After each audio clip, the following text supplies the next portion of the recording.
ಎಲ್ಲ ಜನಕ್ಕೂ ತಲುಪಬೇಕು.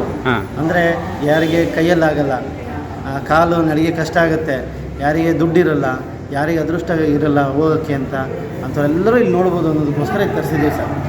ಮತ್ತು ಎಷ್ಟೋ ಜನ ಟಿಕೆಟ್ ಮಾಡಿಸಿ ಆಮೇಲೆ ಅವರು ಹೋಗೋಕ್ಕಾಗದೆ ಟಿಕೆಟ್ ಕ್ಯಾನ್ಸಲ್ ಮಾಡಿಸಿದ್ದಾರೆ, ಆ ಥರದವರು ಇದ್ದಾರೆ.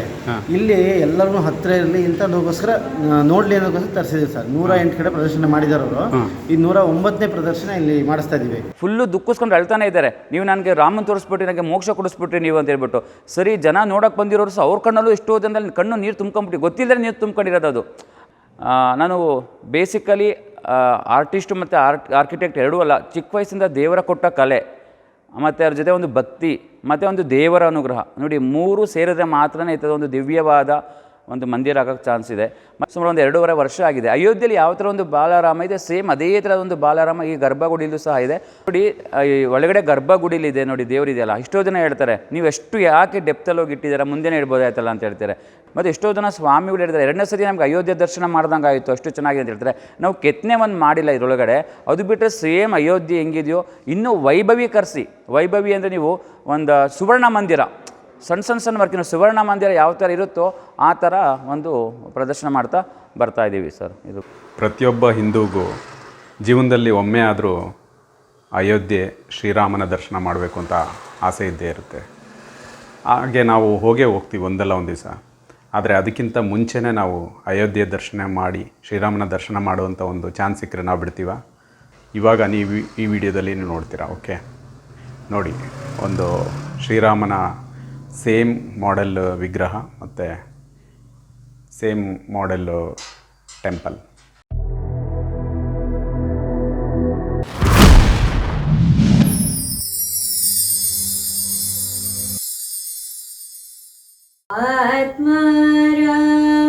ಆತ್ಮಾರಾಮಾನಂದ ರಮಣ ಅಚ್ಯುತ ಕೇಶವ ಹರಿನಾರಾಯಣ ಭವ ಭಯಹರಣ ಕರುಣಾಭರಣ ರಘುಕುಲ ಭೂಷಣ ರಾಜೀವ ಲೋಚನ ಆತ್ಮಾರಾಮಾನಂದ ರಮಣ ಅಚ್ಯುತ ಕೇಶವ ಹರಿನಾರಾಯಣ. ಜೈ ಶ್ರೀರಾಮ್. ನನ್ನ ಹೆಸರು ವಿನಯರಾಮ ಅಂತ. ನಾವು ಹುಟ್ಟಿ ಬೆಳೆದಿದ್ದೆಲ್ಲ ತುಮಕೂರು ಡಿಸ್ಟಿಕ್ ಗುಬ್ಬಿ ತಾಲೂಕು ಬಿದ್ರೆ ಅಂತ. ನಾನು ಸಹಾಯಕ ಶಿಕ್ಷಕನಾಗಿ ಬೆಂಗಳೂರಲ್ಲಿ ಸುಮಾರು 8 ವರ್ಷ ವರ್ಕ್ ಮಾಡಿದೆ. ಆಮೇಲೆ ಚಿಕ್ಕ ವಯಸ್ಸಿಂದ ಆಧ್ಯಾತ್ಮಿಕತೆ ಇತ್ತು. ನಮ್ಮ ತಂದೆ ಶರೀರ ಬಿಟ್ಟು ಆದಮೇಲೆ ಫುಲ್ಲು ಆಧ್ಯಾತ್ಮಿಕ ಕಡೆ ಬಂದೆ. ಆವಾಗ ಸುಮಾರು ನಮ್ಮ ತಂದೆ ಹೋಗಿದ್ದು 2018ನೇ ಇಸ್ವಿಲಿ. ಅದಾದಮೇಲೆ ಸುಮಾರು 3-4 ವರ್ಷ ಎಲ್ಲ ಮಠಗಳು ಸುತ್ತಬಿಟ್ಟಿದ್ದೀನಿ. ಇಂಥ ಮಠ ಅನ್ನಂಗಿಲ್ಲ, ಎಲ್ಲ ಮಠಗಳು ಸುತ್ತಿ ಏನೋ ಒಂದು ಬೇಕು ಅನ್ನೋದು ಇತ್ತು ಮನಸ್ಸಲ್ಲಿ. ಬಟ್ ನಮ್ಮ ತಂದೆ ಸಾಯಂತ ಸಂದರ್ಭದಲ್ಲೂ ಅವರು ಮನಸ್ಸಲ್ಲಿ ಒಂದು ಏನೋ ಇತ್ತು, ನಾನೇನು ಮಾಡಲಿಲ್ವಲ್ಲ ಅನ್ನೋ ಒಂದು ಮನಸ್ಸಲ್ಲಿ ಅವ್ರಿಗೂ ಒಂದು ಕೊರಗಿತ್ತು. ಇಷ್ಟು ವರ್ಷ ಬದುಕಿದ್ದೀನಿ, ಯಾರು ನಾನು ಏನೋ ಒಂದು ಸಾರ್ಥಕ ಮಾಡ್ಕೊಂಡಿಲ್ವಲ್ಲ ಅನ್ನೋದು ಮನಸ್ಸಲ್ಲಿ ಒಂದಿತ್ತು. ಆ ಒಂದು ಸಾಯಂತ ಸಂದರ್ಭದಲ್ಲಿ ನನಗೂ ಮನಸ್ಸಲ್ಲಿ ಉಳಿದಿತ್ತದು. ಹಂಗಾಗಿ ನಾವು ಎಷ್ಟು ವರ್ಷ ಬದುಕ್ತೀವಿ ಅನ್ನೋಕ್ಕಿಂತ ನಾವು ಹೇಗೆ ಬದುಕ್ತೀವಿ, ನೀವು 20 ವರ್ಷನೇ ಬದುಕಿ ಅಥವಾ 30 ವರ್ಷನೇ ಬದುಕಿ, ನಾವು ಹೇಗೆ ಬದುಕ್ತೀವಿ ಅನ್ನೋದು ಇಂಪಾರ್ಟೆಂಟ್. ನಾನು ಬೇಸಿಕಲಿ ಆರ್ಟಿಸ್ಟು ಮತ್ತು ಆರ್ಕಿಟೆಕ್ಟ್ ಎರಡೂ ಅಲ್ಲ, ಚಿಕ್ಕ ವಯಸ್ಸಿಂದ ದೇವರ ಕೊಟ್ಟ ಕಲೆ ಮತ್ತು ಅದ್ರ ಜೊತೆ ಒಂದು ಭಕ್ತಿ ಮತ್ತು ಒಂದು ದೇವರ ಅನುಗ್ರಹ ನೋಡಿ, ಮೂರು ಸೇರಿದ್ರೆ ಮಾತ್ರ ಇಂಥದ್ದು ಒಂದು ದಿವ್ಯವಾದ ಒಂದು ಮಂದಿರ ಆಗೋಕ್ಕೆ ಚಾನ್ಸ್ ಇದೆ. ಮತ್ತು ಅದ್ರ ಜೊತೆ ನಮ್ಗೆ ಒಂದು ಸ್ವಲ್ಪ ವೈರಾಗ್ಯನೂ ಇರಬೇಕು ನಮಗೆ. ಅದು ಮರ ಒಣಗಿದ್ರೆ ಮಾತ್ರನೇ ಕೆಲಸಕ್ಕೆ ಬರುತ್ತೆ ಅಂತ ಹೇಳ್ತೀವಲ್ಲ. ಒಂದು ಸ್ವಲ್ಪ ಮರ ಹಸಿ ಇತ್ತು ಅಂತ ಹೇಳಿದ್ರೆ ಅದು ಆಸೆ ಚಿಗುರು ಬಿಟ್ಟರೆ ನಾವು ಈ ಕೆಲಸ ಮಾಡೋಕ್ಕಾಗಲ್ಲ. ನಾನು 2022ರಲ್ಲಿ ಮನೆ ಬಿಟ್ಟಿದ್ದು. ನಾನಿದು 2022ರಿಂದ ನಿರಂತರವಾಗಿ ಪ್ರದರ್ಶನ ಮಾಡ್ತಾ ಬರ್ತಾನೆ. ಈಗ 2026 ಅಲ್ಲಿವರೆಗೂ ನಿರಂತರವಾಗಿ ಡೇಟ್ ಕೊಡ್ತಾ ಬಂದಿದ್ದೀನಿ. ನಾವು ಮಿನಿಮಮ್ 7 ದಿನ ಪ್ರದರ್ಶನ ಮಾಡ್ತಾ ಬರ್ತೀವಿ ಮಂದಿರನ. ಮ್ಯಾಕ್ಸಿಮಮ್ಮು ಹೈಯೆಸ್ಟನ್ನು 48 ದಿನದ ತನಕ ಪ್ರದರ್ಶನ ಮಾಡಿದ್ದೀವಿ. 7 ದಿನ, 10 ದಿನ, 12 ದಿನ, 14, 18, 21, 27, 48 ದಿನದ ತನಕ ಪ್ರದರ್ಶನ.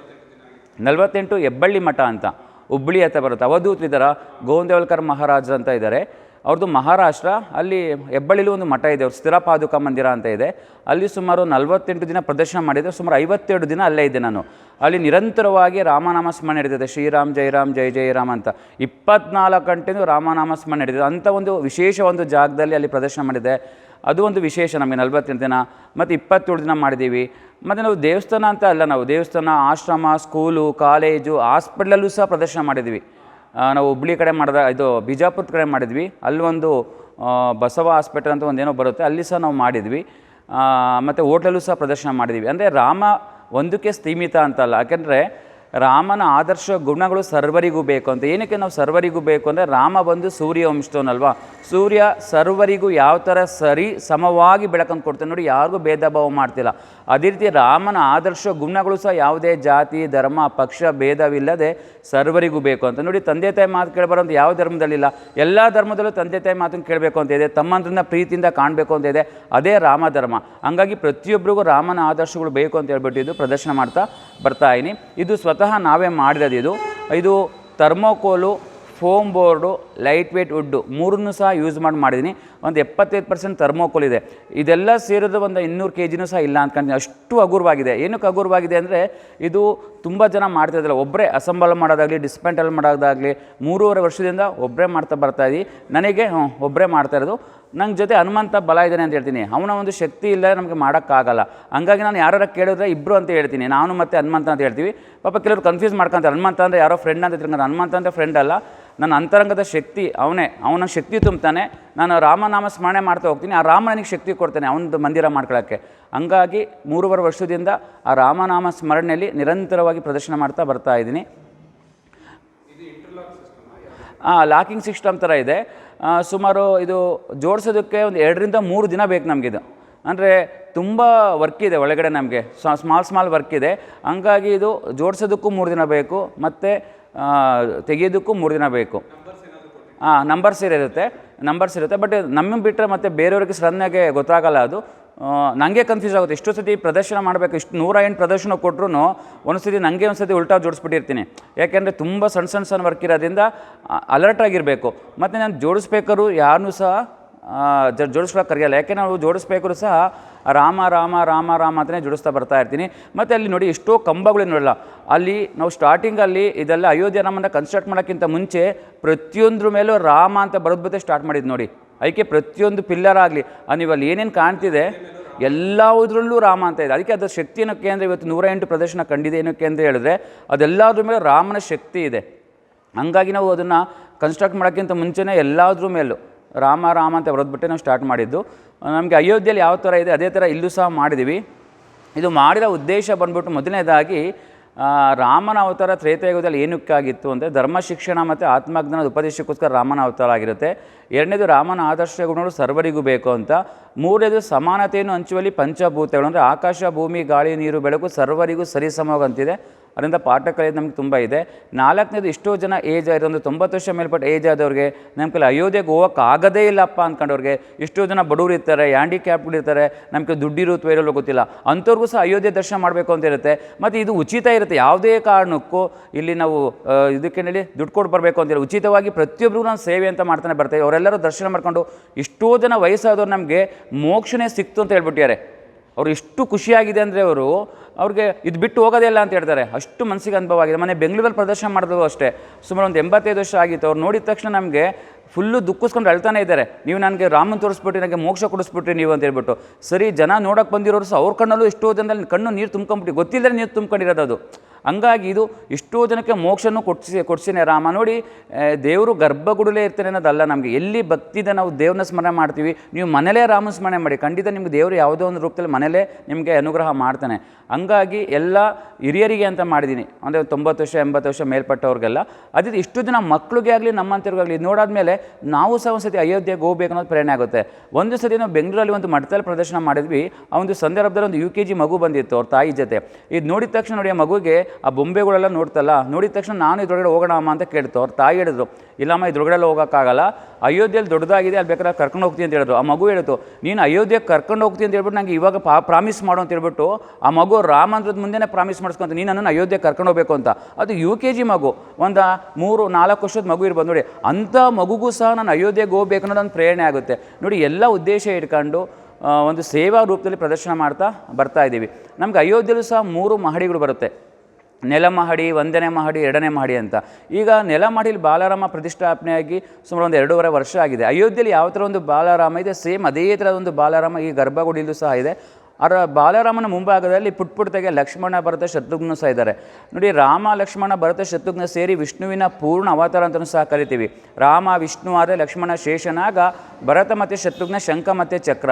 ವಿಷ್ಣುವಿನ ಪೂರ್ಣ ಅವತಾರವೇ ತ್ರೇತಾಯುಗದಲ್ಲಿ ರಾಮ ಲಕ್ಷ್ಮಣ ಭರತ ಶತ್ರುಘ್ನರಾಗಿ ಜನನಾಗಿರ್ತಾರೆ. ಅವ್ರು 4 ಜನನು ಸೇರಿ ವಿಷ್ಣುವಿನ ಒಂದೇ ಅಂಶನೇ.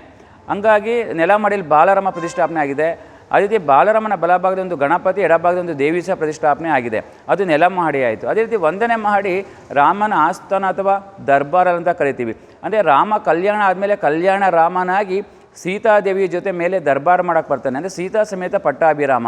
ನಾವು ಅಯೋಧ್ಯೆಗೆ ಹೋದಾಗ ಸೀತಾದೇವಿಯ ದರ್ಶನ ಮಾಡಬೇಕು ಅಂದರೆ ರಾಮನ ಪಕ್ಕದಲ್ಲಿ ಸೀತಾದೇವಿ ಕೂತಿರ್ತಾಳೆ, ಸೀತಾದೇವಿಯ ದರ್ಶನವೂ ಆಗುತ್ತೆ, ರಾಮನ ಪರಿವಾರವು ಒಳ್ಳೆ ಬರ್ತಾರೆ. ಜೊತೆಲಿ ರಾಮಾಯಣದಲ್ಲಿ ಏನೆಲ್ಲ ಘಟನೆಗಳು ನಡೆದಿರುತ್ತಲ್ಲ ಅದರ ಒಂದು ಸಂಪೂರ್ಣ ಚಿತ್ರಣ ಮತ್ತು ಮಾಹಿತಿ ನಮಗೆ ಮೊದಲನೇ ಮಡಿಲಿ ಸಿಗುತ್ತೆ. ಒಂದು ಸಂಪೂರ್ಣ ರಾಮಾಯಣ ನೋಡಿದಷ್ಟು ಒಂದು ಅನುಭವನೂ ನಮಗೆ ಮೊದಲನೇ ಮಡಿಲೇ ಆಗುತ್ತೆ. ನಾವು ಅಯೋಧ್ಯೆಗೆ ಹೋದಾಗ ಈಗ ನೆಲ ಮಹಡಿಗೆ ಹೆಂಗೆ ಹೋಗೋದಕ್ಕೆ ಅವಕಾಶ ಮಾಡಿಕೊಡ್ತೀರಲ್ಲ, ಅದೇ ರೀತಿ 1ನೇ ಮಹಡಿಗೂ ಸಹ ಹೋಗೋದಕ್ಕೆ ಅವಕಾಶ ಮಾಡಿಕೊಡ್ತಾರೆ. ಆದರೆ ಅದ್ರ ಮೇಲೆ ಇನ್ನೊಂದು ಮಹಡಿ ಬರುತ್ತೆ, 2ನೇ ಮಹಡಿ ಅಂತ. ಸದ್ಯಕ್ಕೆ 2ನೇ ಮಹಡಿಗೆ ಹೋಗೋದಕ್ಕೆ ಯಾರಿಗೂ ಸದ್ಯಕ್ಕೆ ಅವಕಾಶ ಇರೋಲ್ಲ, ಮತ್ತು ಯಾವುದೇ ದೇವ್ರನ್ನೂ ಸಹ ಸದ್ಯಕ್ಕಲ್ಲಿ ಪ್ರತಿಷ್ಠಾಪನೆ ಮಾಡಿಲ್ಲ. ಅದೇ ರೀತಿ ಟೋಟಲ್ ಒಂದು 392 ಕಂಬಗಳು ಬರುತ್ತೆ ಅಯೋಧ್ಯೆಯಲ್ಲೂ ಸಹ. ನೆಲ ಮಹಡಿ ಒಂದು 160 ಕಂಬ, 1ನೇ ಮಹಡಿ 132 ಕಂಬ, 2ನೇ ಮಹಡಿ ಸುಮಾರು 74ರಿಂದ 100 ಕಂಬದೊಳಗಡೆ ಬರುತ್ತೆ.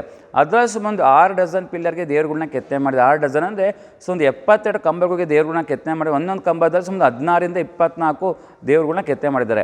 ಅದೇ ರೀತಿಯಲ್ಲಿ ಲಾಸ್ಟಲ್ಲಿ ಒಂದು ಗೋಪುರ ನೋಡ್ತೀವಿ. ಆ ಗೋಪುರದ ಎತ್ತರ ಬಂದ್ಬಿಟ್ಟು 161 ಅಡಿ ಎತ್ತರ ಇದೆ. ದೇವಸ್ಥಾನದ ಉದ್ದ 380 ಅಡಿ ಉದ್ದ ಇದೆ, ಅಗಲ 250 ಅಡಿ ಅಗಲ ಇದೆ. ಇದು ವಿಶ್ವದಲ್ಲೇ 3ನೇ ಅತಿ ದೊಡ್ಡ ದೇವಸ್ಥಾನ ಅಂತ ಆಗ್ತಾ ಇದೆ. ಇದನ್ನು 1000 ವರ್ಷ ರೆಂಗನ್ನ ಕನ್ಸ್ಟ್ರಕ್ಟ್ ಮಾಡಿದ್ದಾರೆ. ಯಾವುದೇ ಮಳೆ ಗಾಳಿ ಭೂಕಂಪ ಬಂದು ಸಹ ಅಲುಗಾಡಬಾರ್ದು. ಅದೇ ರೀತಿಯಲ್ಲಿ 1000 ವರ್ಷ ರಿಪೇರಿಗೂ ಸಹ ಬರಬಾರ್ದು.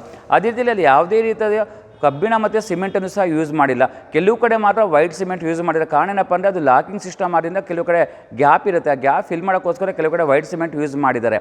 ಅದೇ ರೀತಿ ದೇವಸ್ಥಾನದ ಟೋಟಲ್ ವಿಸ್ತೀರ್ಣ ಇದೆ 70 ಎಕರೆಗಿಂತ ಜಾಸ್ತಿ ಇದೆ. ನಮ್ಮ ರಾಮ ಮಂದಿರ ಆಗಿರೋದು 2.77 ಹೆಕ್ಟೇರ್, ಅಂದರೆ ಸುಮಾರು 2.25 ಹೆಕ್ಟೇರಲ್ಲಿ ಅಯೋಧ್ಯೆ ರಾಮನ ಕನ್ಸ್ಟ್ರಕ್ಟ್ ಮಾಡಿದ್ದಾರೆ. ಒಂದು ರೌಂಡ್ ಅಯೋಧ್ಯೆ ರಾಮದ ಪ್ರದಕ್ಷಿಣೆ ಬರಬೇಕು ಅಂದರೆ ಸುಮಾರು 750 ಮೀಟರ್, ಅಂದರೆ ಸುಮಾರು 3/4 ಕಿಲೋಮೀಟರ್ ಬೇಕು ನಾವು ಪ್ರದಕ್ಷಿಣೆ ಬರಬೇಕು ಅಂದರೆ. ನಾವು ಪ್ರದಕ್ಷಿಣೆ ಮಾಡೋ ಜಾಗಗಳು ಅಲ್ಲಲ್ಲೇ ಋಷಿಮುನಿಗಳು ಮತ್ತು ಪಾತ್ರಧಾರಿಗಳನ್ನು ಸಹ ಪ್ರತಿಷ್ಠಾಪನೆ ಮಾಡಿದ್ದಾರೆ. ವಾಲ್ಮೀಕಿ ಮಹರ್ಷಿಗಳಾಗಿರ್ಬೋದು, ವಸಿಷ್ಠ ಮಹರ್ಷಿಗಳು, ಅಗಸ್ತ್ಯರು, ವಿಶ್ವಾಮಿತ್ರರು, ಮಾತಾ ಶಬರಿ, ಜಟಾಯು, ನಿಷಾದರಾಜ, ದೇವಿ ಅಹಲ್ಯ ಆಗಿರ್ಬೋದು, ಗಣಪತಿ ಆಗಿರ್ಬೋದು, ಹನುಮಂತ ದೇವರಾಗಿರ್ಬೋದು, ವಿಷ್ಣು, ಶಿವ, ಮಾತೆ ಭಗವತಿ ಅಮ್ಮನವರು, ಅನ್ನಪೂರ್ಣೇಶ್ವರಿ ಮತ್ತು ಸೂರ್ಯದೇವ. ಸೂರ್ಯವಂಶನೇ ರಾಮರಿಂದ ಸೂರ್ಯದೇವನು ಸಹ ಪ್ರತಿಷ್ಠಾಪನೆ ಮಾಡ್ತಾ ಇದ್ದಾರೆ. ಮತ್ತು ಎಷ್ಟೋ ಜನ ಸ್ವಾಮಿಗಳು ಹೇಳಿದ್ದಾರೆ 2ನೇ ಸತಿ ನಮ್ಗೆ ಅಯೋಧ್ಯೆ ದರ್ಶನ ಮಾಡ್ದಂಗೆ ಆಯಿತು, ಅಷ್ಟು ಚೆನ್ನಾಗಿದೆ ಅಂತ ಹೇಳ್ತಾರೆ. ನಾವು ಕೆತ್ತನೆ ಒಂದು ಮಾಡಿಲ್ಲ ಇದರೊಳಗಡೆ. ಅದು ಬಿಟ್ಟರೆ ಸೇಮ್ ಅಯೋಧ್ಯೆ ಹೆಂಗಿದೆಯೋ ಇನ್ನೂ ವೈಭವೀಕರಿಸಿ. ವೈಭವಿ ಅಂದರೆ ನೀವು ಒಂದು ಸುವರ್ಣ ಮಂದಿರ, ಸಣ್ಣ ವರ್ಕಿನ ಸುವರ್ಣ ಮಂದಿರ ಯಾವ ಥರ ಇರುತ್ತೋ ಆ ಥರ ಒಂದು ಪ್ರದರ್ಶನ ಮಾಡ್ತಾ ಬರ್ತಾ ಇದ್ದೀವಿ ಸರ್. ಇವತ್ತು ಒಂದು ಅಯೋಧ್ಯೆಯಲ್ಲಿ ಯಾವ ಥರ ಒಂದಿದೆ ಅದೇ ಥರನೇ ಒಂದು ಮಾಡಿ, ಅವ್ರು ಹೇಳ್ತಾರಲ್ಲ ಒಂದು ಪುಟ್ಟ ಇದು ಜೂನಿಯರ್ ರಾಮ ಮಂದಿರ ಅಂತ, ಅದು ಸೀನಿಯರ್ ಅಂತ ಹೇಳ್ತೀನಿ.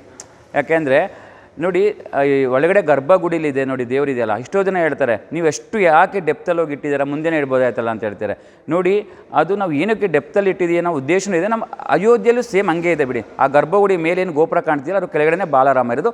ನಾವು ಸೇಮ್ ಹಂಗೆ ಸಿಮಿಲರ್ ಕೊಟ್ಟಿದ್ದೀವಿ. ಬೈ ಮಿಸ್ಸಾಗಿ ನಾವು ಮುಂದೆ ಇಟ್ಬಿಟ್ಟಿದ್ರೆ ಅದು ಮುಂದೆ ದರ್ಶನ ಆ ಫೀಲ್ ಬರ್ತಿಲ್ಲ ನಮಗೆ.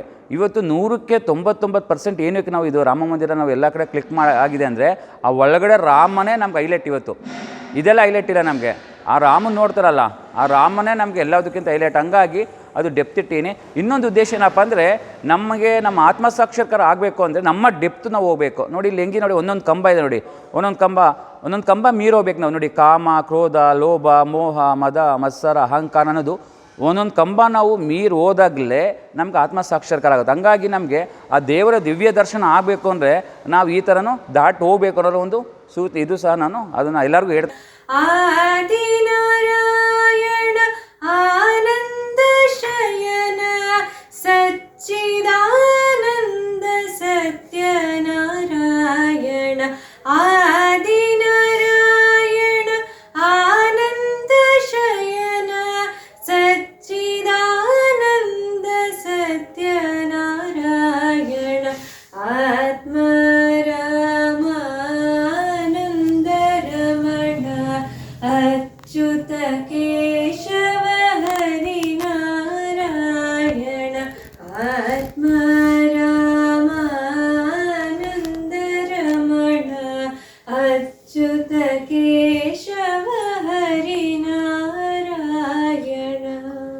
ಪ್ರತಿಷ್ಠಾಪನೆ ಮಾಡ್ತಾ ಇದ್ದಾರೆ.